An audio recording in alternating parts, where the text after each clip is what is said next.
Yep. Hello everyone, please welcome Jan with his presentation about turning complex application to a service. Hello.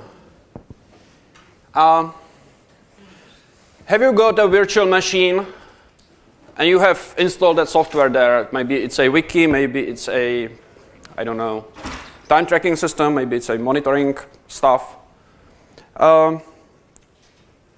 For yourself or for your team, or you have a complex application, and I will show an example of that one later. Typically, it's not just one daemon. Typically, you would have, it would have web interface, there would be a database, there would be some additional stuff that you happen to add throughout the time. And maybe you have friends and they come and say, well, we would love for you to set up the same thing as you have in Amazon EC2, do it for us. But you don't want to maintain it for them, and you know that if you let them maintain it, they will not upgrade it, so eventually, the machine will get compromised and they will yell at you again. So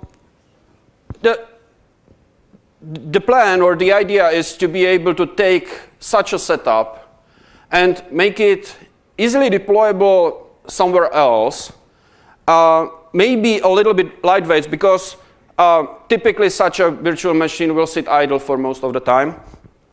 And also maybe converting to a solution that could be started by your friends or by the other teams in your organization whenever they need to, without you being bothered. So we assume that there are multiple services or daemons configured on that machine. It's probably a Linux machine. There might be some cron jobs because you have a wiki, but you want it backed up back to your storage or updated from your storage. Maybe you have emails sent out so that you get some logwatch reports here and then. You probably have SSH there so that you can log in when you feel like it and you upgrade it. Maybe you've installed it with Ansible or maintained it with Puppet.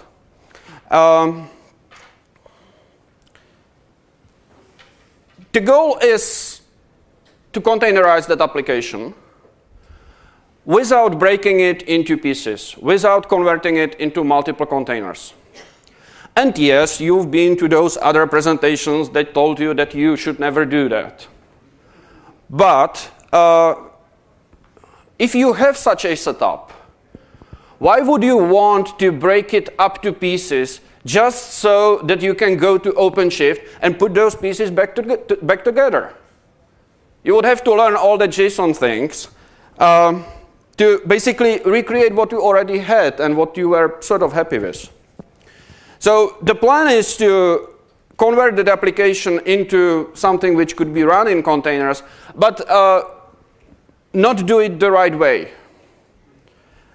And the hope is that there is still quite a big market for such an approach. So if you want to containerize your application, how do you do it? And I sort of assume that you have all built a container or two. So you probably would install the software in build time when you are creating that image for that container, right?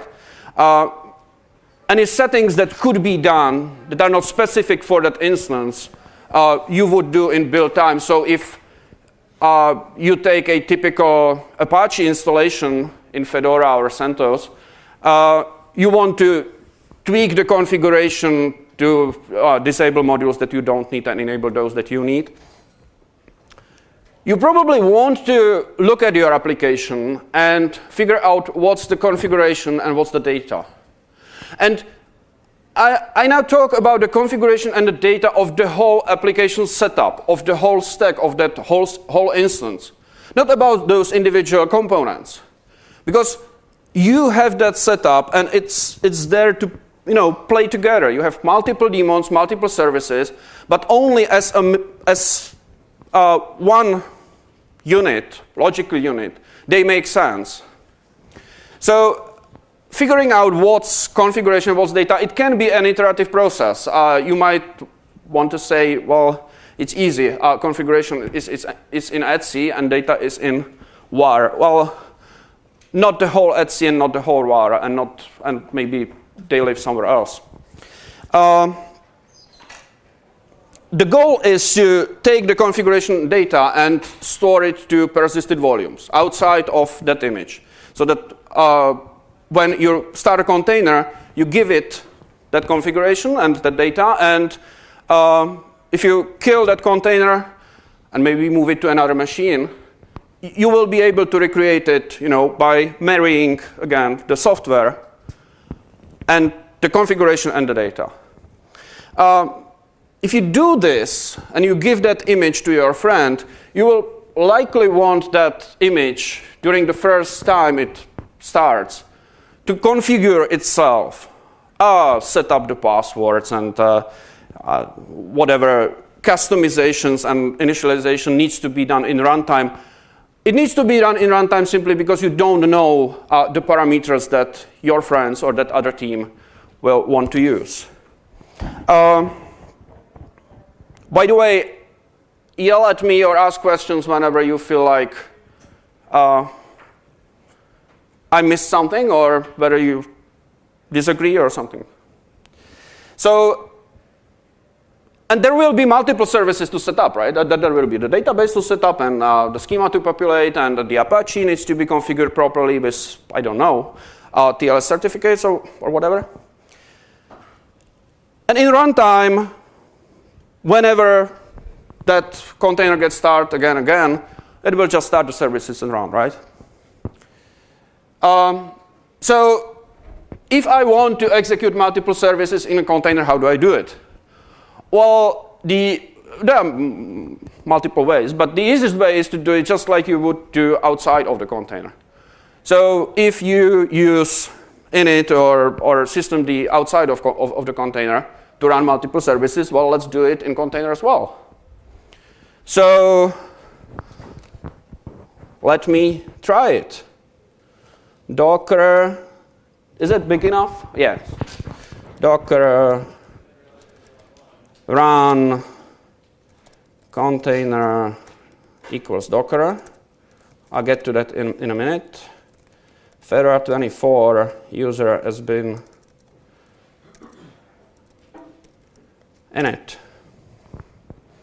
I have started a container and ran systemd init inside that container. We can check what's in there.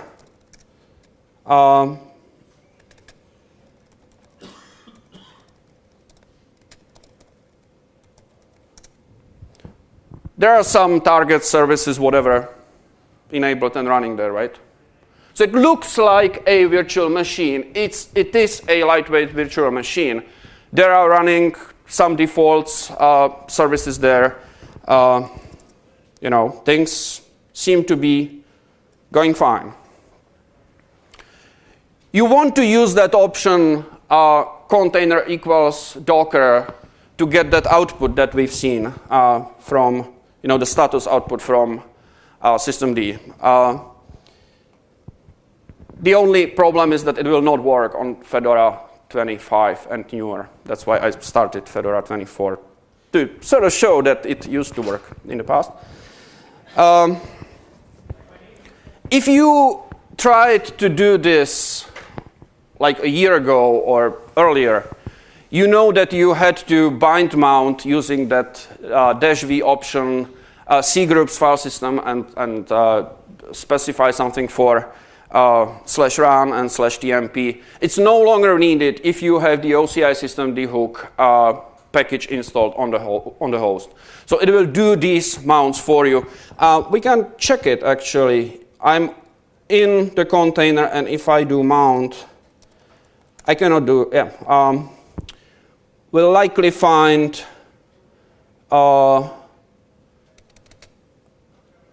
stuff mounted already for us. So there is some magic in recent installations, and if you use Docker daemon installed on Fedora and CentOS and RHEL from the distributions or from Red Hat, it will pull in this dependency automatically. So it works, and we've seen that the command to start it is pretty simple.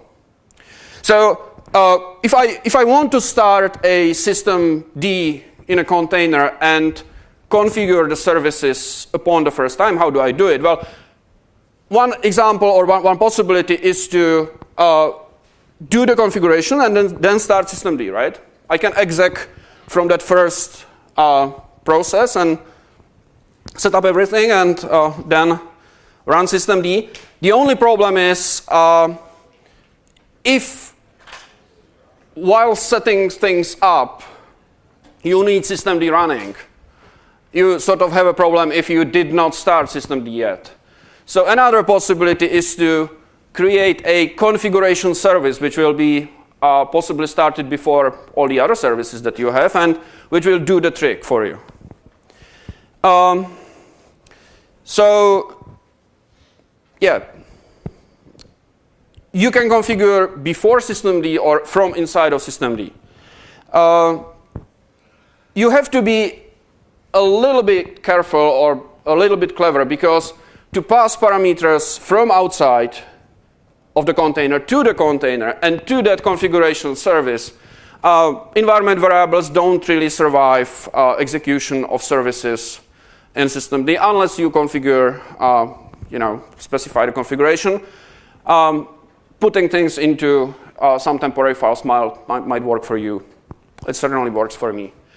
Also, if you would like that setup process to spit out something so that you can see it, again, your services might not necessarily be able to write to the console when you start the container. So that's something to think about as well.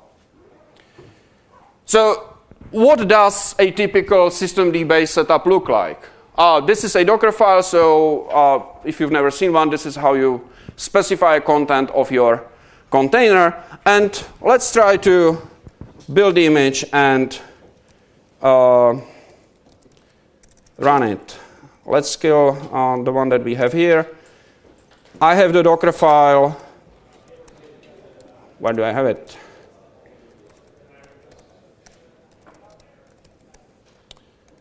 I have the Docker file here.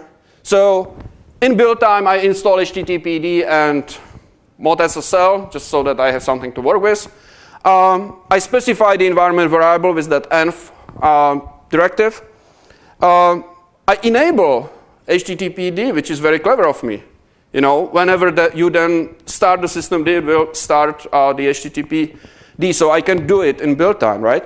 So let's build a container. Systemd from systemd HTTPD. It was very fast. It's not so fast. Well, so you might want to do it along. Don't do it here because it won't be that fast. Everything was cached for me.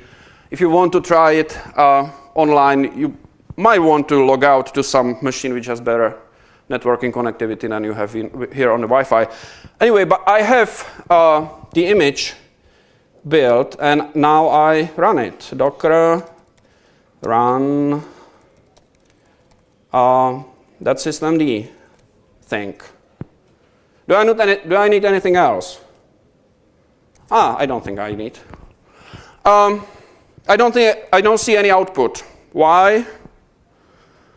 Yeah, because this is from Fedora 25, and as I said, Fedora 25 systemd will not show you, well, the status, but we have container running, and we can look at what's inside, and we can look at status of the HTTPD.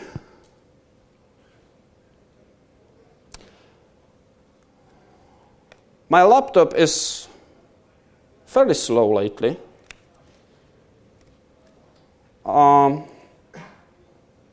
And I have no idea why. Yeah. So I see processes running. I executed the systemctl in the container. I see HTTPD running, right? I can crawl. What's the IP address? Inspect. When you want to know the IP address, you grab for IPA. So you will find IPA even when you are not looking for it. So you see that I have Apache running in the container. And I was not starting it by specifying that Apache CTL-D or whatever you find in all the Docker files around. I've enabled and started it via systemctl enable HTTPD in build time. Let us look at it again. So this is how I defined my container image. Now, so things work. Are you happy with what you're seeing so far? Any complaints?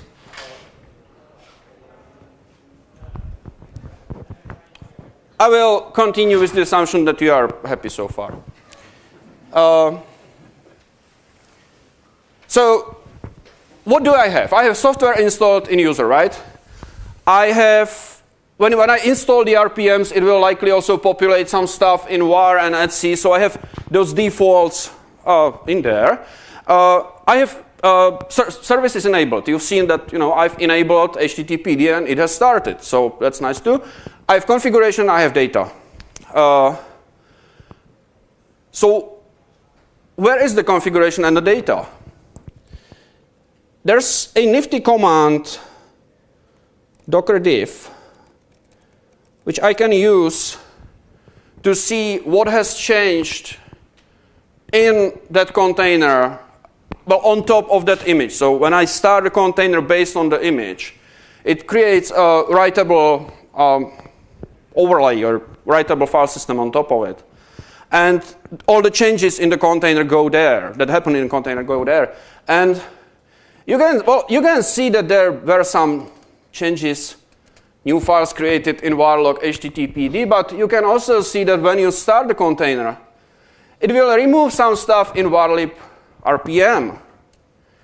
You can see that it will even update your etc password. So we've just enabled HTTPD and look at what gets changed. A lot of things get changed. The reason why the etc password gets modified is, anybody would venture a guess? Sorry? No, the HTTPD user UID 48 gets added when you install the RPM in post-install script. So the image already has that record in etc password. So it gets done in the build time as you would sort of expect. Any other guess? Last login. Last login what? Last login should not really update etc password. That goes to WTMP and class lock. I will not tell you. You try it. It's, yeah. So a lot of things get modified besides what you would expect to be modified. And not all those changes really are the changes that belong to your applications or that are part of your application. At the same time, so you want to take the bits from etc and var and maybe other locations and put them somewhere. And what I sort of thought was clever 3 years ago, and what since I've realized is essential by now, is that you want to put all those configuration files, data files, directories into one location, one volume, so that when you start your application, you will have it all in one directory, and when you bind mount your data into the container, you just bind mount one directory, not 15.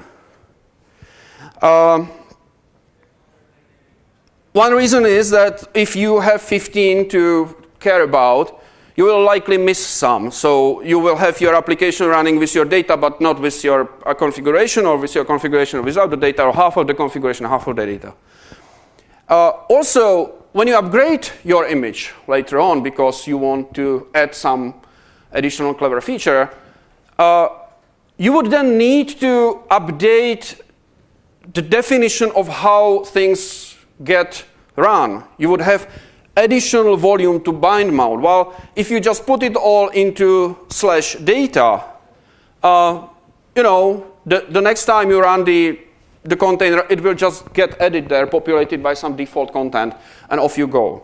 So the approach that I propose and that I use, and shout if you have some better one, is to do symlinks.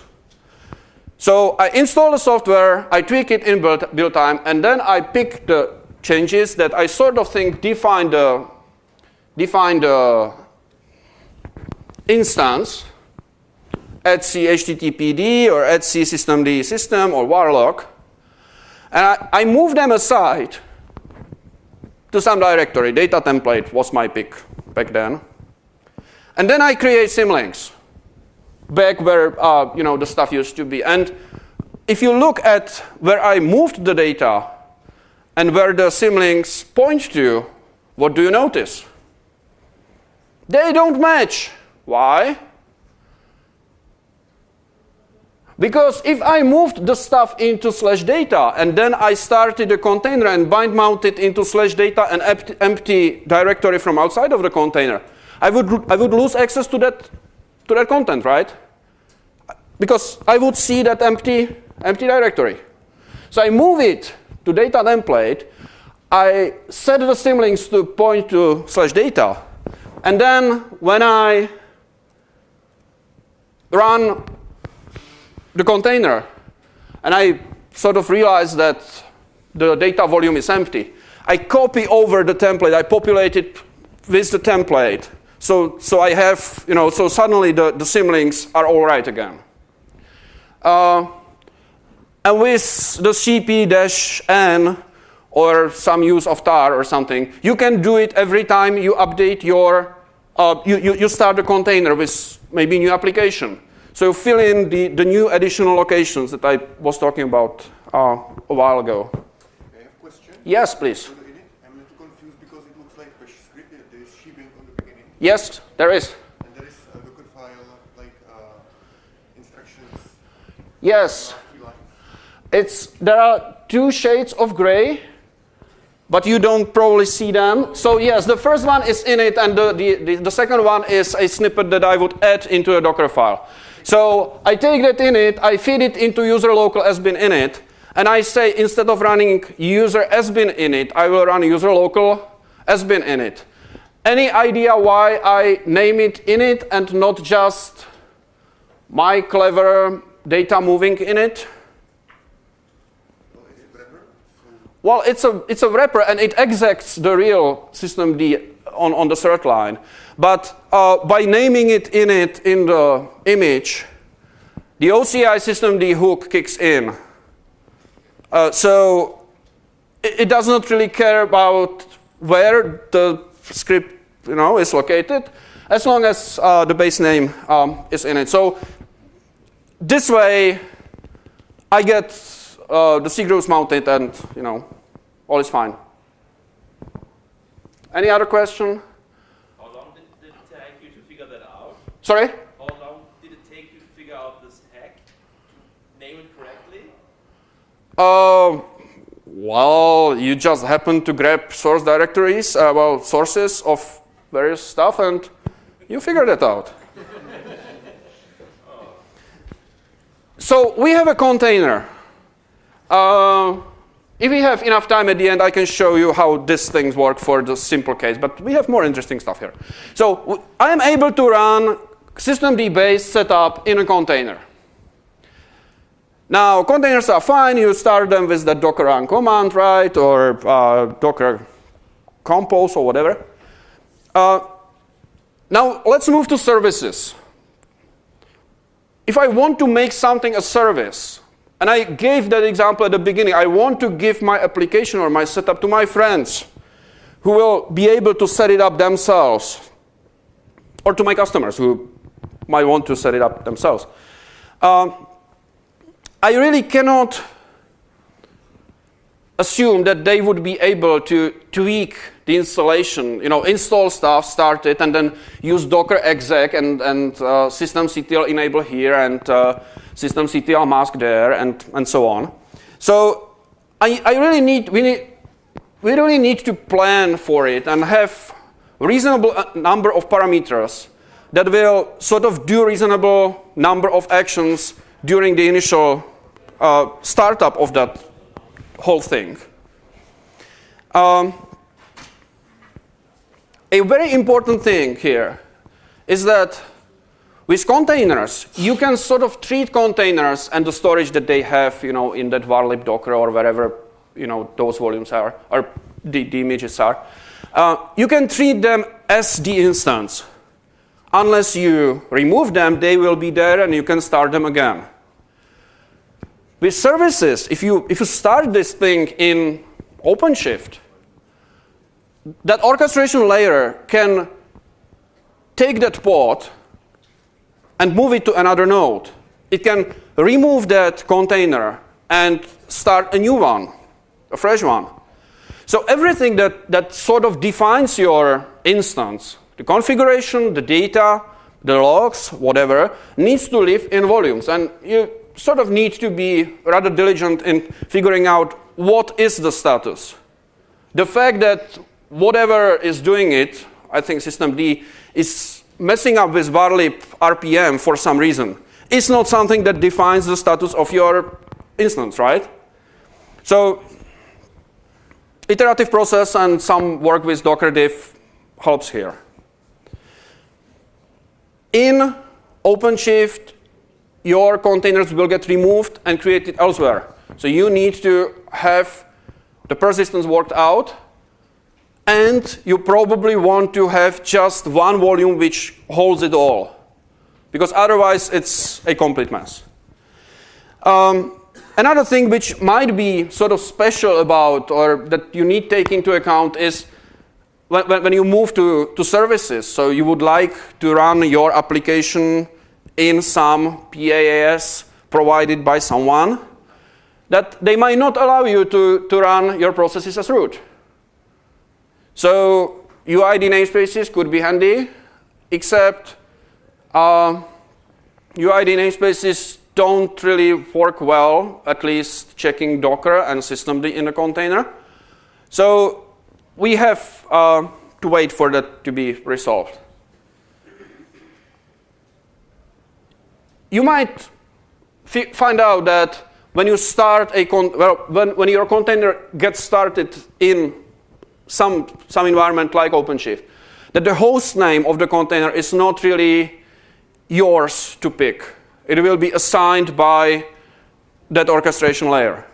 So if your application sort of thinks that it could look at the host name of the environment where it is running and use it for something, Apache using it for determining redirects or something, it probably will not work. And for things like identity management, which manages identity of other hosts, including its own identity, that can prove to be a little bit tricky.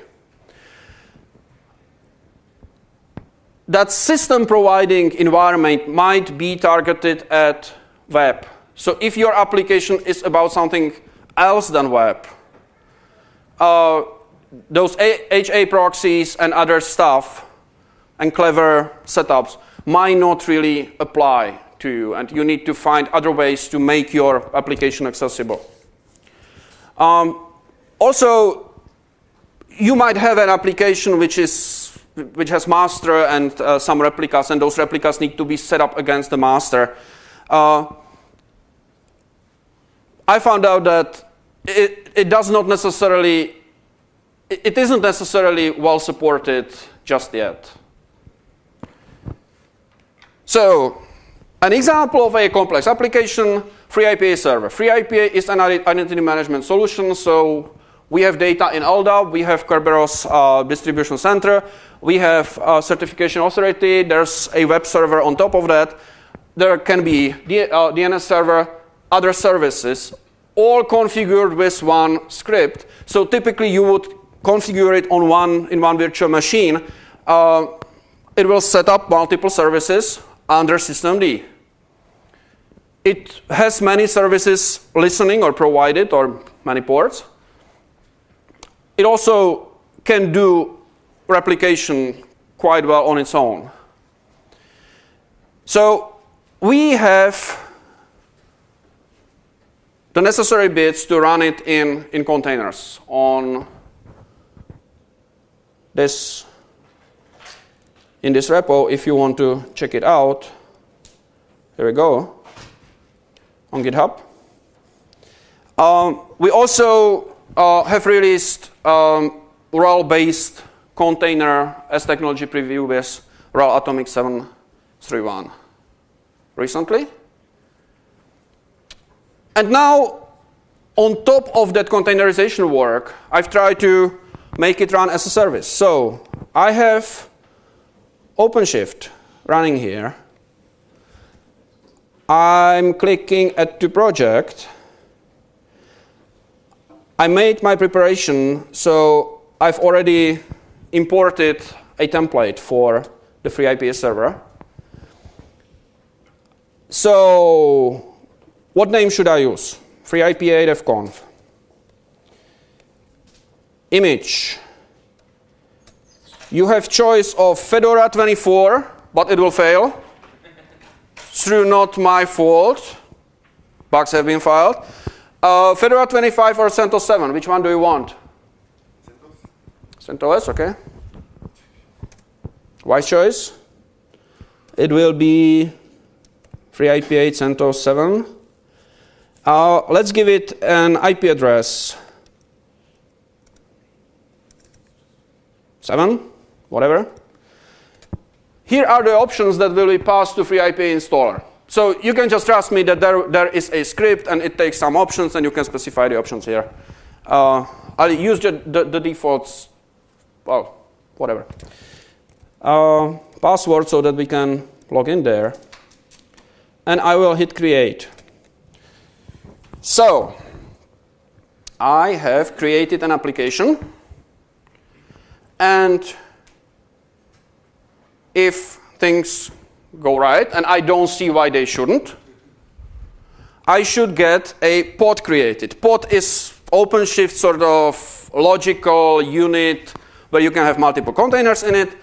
We only run one container there because, as I said at the beginning, I did not really like the idea of breaking it into multiple containers and then just putting it back together in some JSON. There are logs here.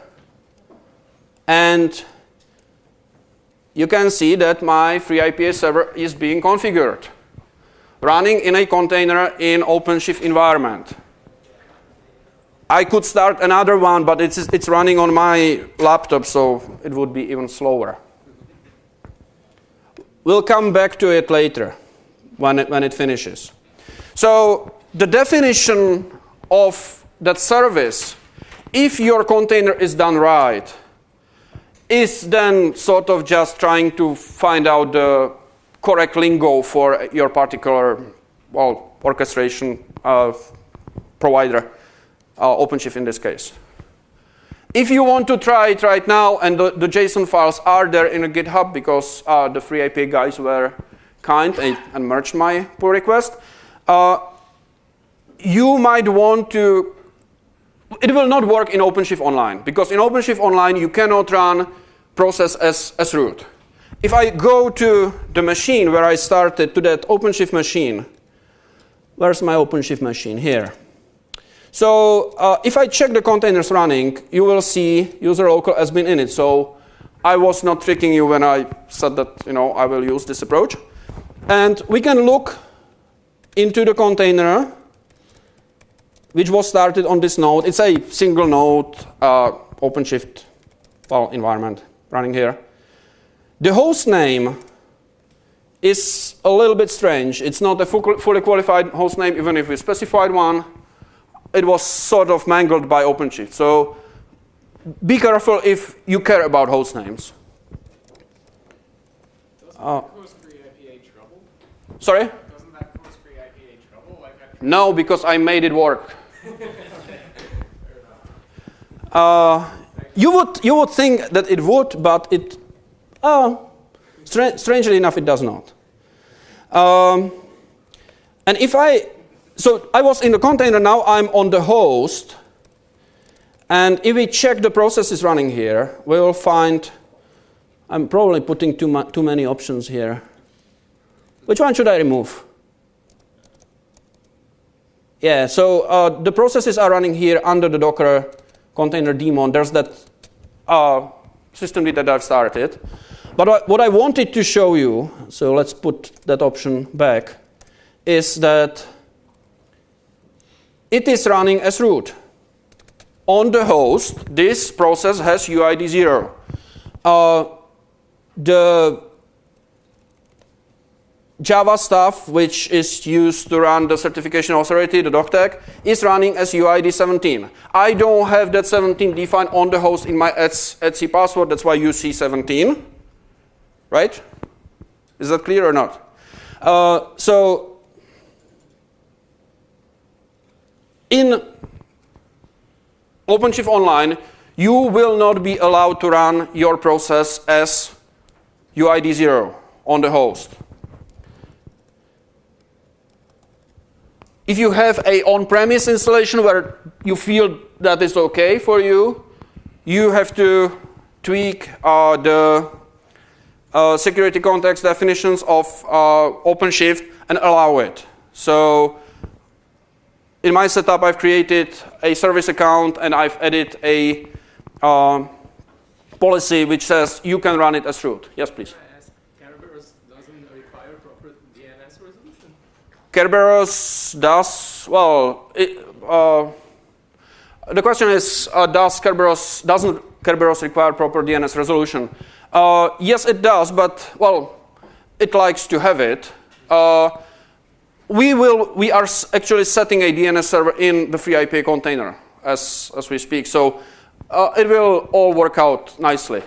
If you are troubled by the fact that the host name of the free IPA server is different and things still work, I was sort of troubled by it as well.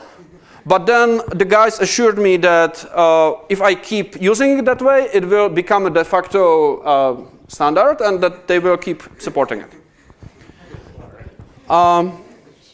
Let's check the log to see how far along we are. So we have everything installed. There's some upgrading going on, so it will be another 2 or 3 minutes.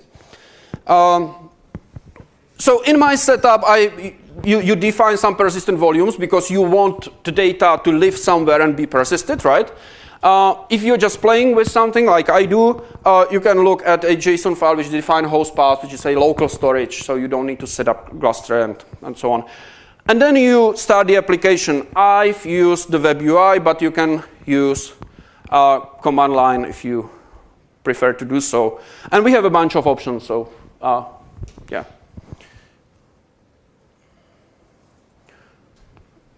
Again, I will repeat it because I feel that it's important. You want your service. Well, if it was a single daemon, it would be fairly natural to have just one volume. For some reason, people get scared when their application setup consists of multiple services, and they think that they should have multiple volumes, one for each service. But to me, it's completely false approach. So we have one volume mounted to /data, and the rest you have seen. There are symlinks, things get updated, things work. We have defined the cluster IP, that 172 whatever, so that I can access not just the web interface, but other services as well. Unfortunately, it's master only right now, because no matter how I tried, and I talked to Michal Vojtík extensively, so it's not like I did not try to ask. neither pet set nor stateful sets, which is a new name in the Kubernetes 1.5, worked for me. I'm using Kubernetes 1.5 Alpha 1 here, and they still did not work. It is supposed to work in such a way that it starts the first pod, and once it is running, it starts the second one, and the second one sort of would set itself up as a replica. I did not get it to work. Ultimately, what you want is run the container with read-only file system, meaning that all the changes that it needs to do will go to the volume. Nothing needs to be changed. Well, the layer of the container is read-only. Some software is not happy about writing through symlinks. Bugzillas have been filed.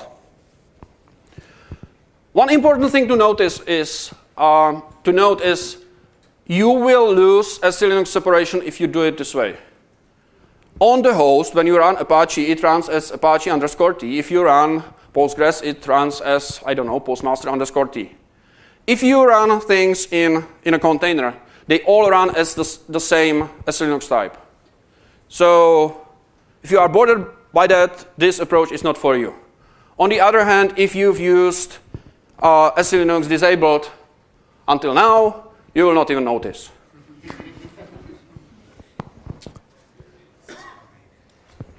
Okay, before concluding and before giving you a chance to ask questions, the thing says that FreeIPA server is configured. Does anybody remember the IP address that we used? Well, 7, yes, but there's more numbers than 7, right? I cannot give it just 7. Let me find the IP address, and you can start thinking about the questions. Here. So if I change my resolve_conf from the default to use the DNS in that IPA server, does anybody remember the host name that we used? Here it is. If I click it, I'm talking to, well, it generated a self-signed certificate, right? So this is not a bug. This is actually what you want to see. Admin, the password that we used, and I'm logging into the FreeIPA server that I'm running in OpenShift. And I could show you enrolling a client, but you really want to start asking questions now. So the server works. We have some things to flesh out. The UID namespacing, the replication. On the client side, well, the server is sort of nice. You can use it as an example for your setups, converting a legacy VM which is sitting somewhere into containers. But for using the identity management solution in OpenShift or similar environment, you really want those other containers to enroll themselves, get identity, and consume those services, right?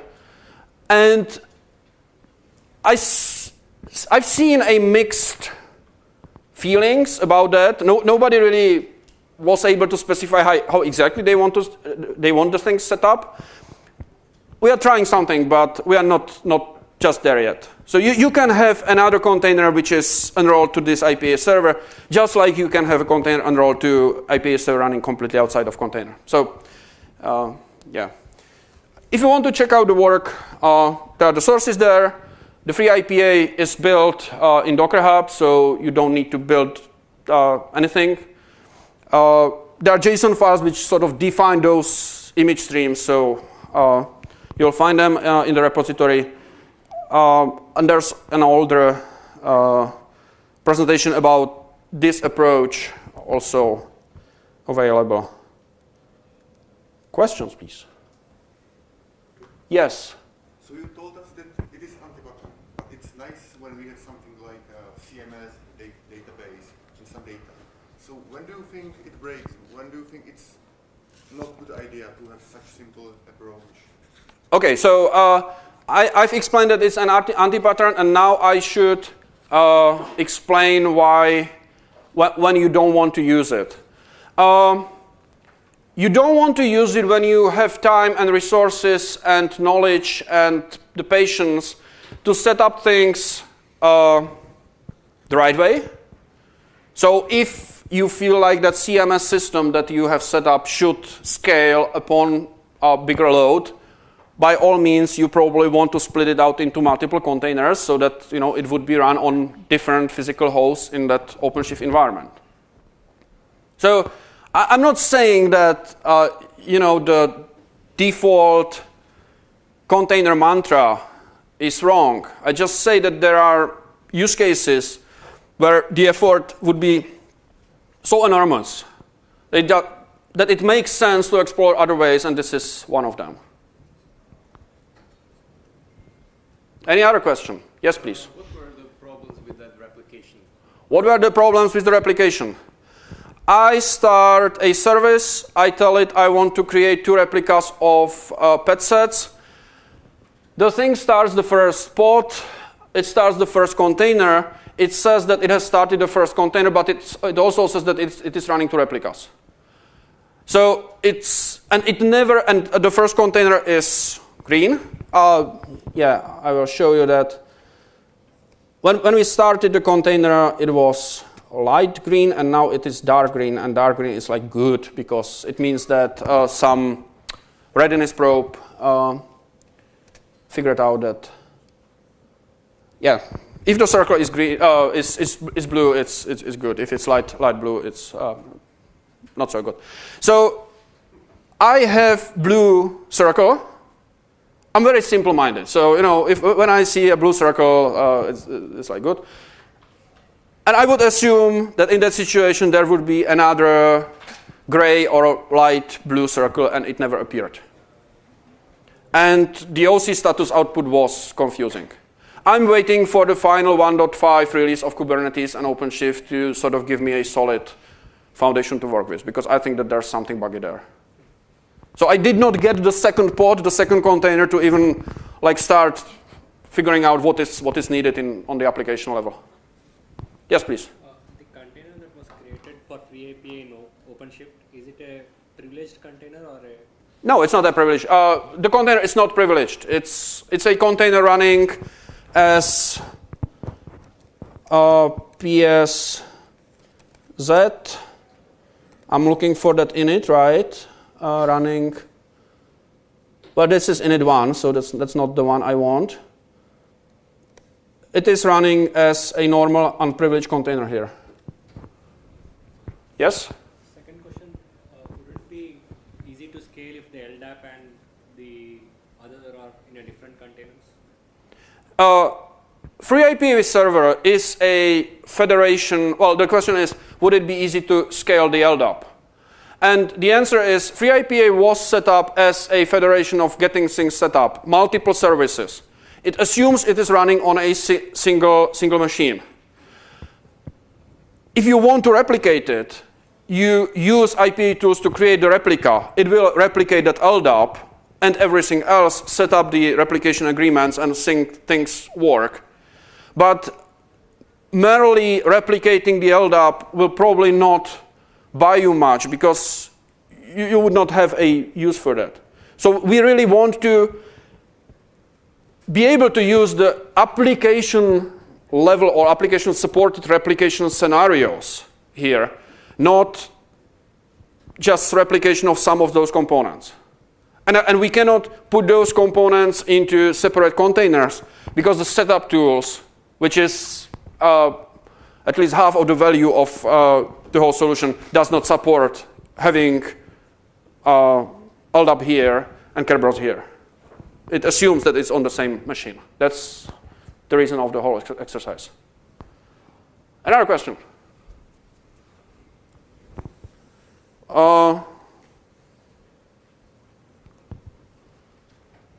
That means that I'll thank you. I'll be around if you want to ask some more questions or want to see my client IPA enrolled to my containerized service.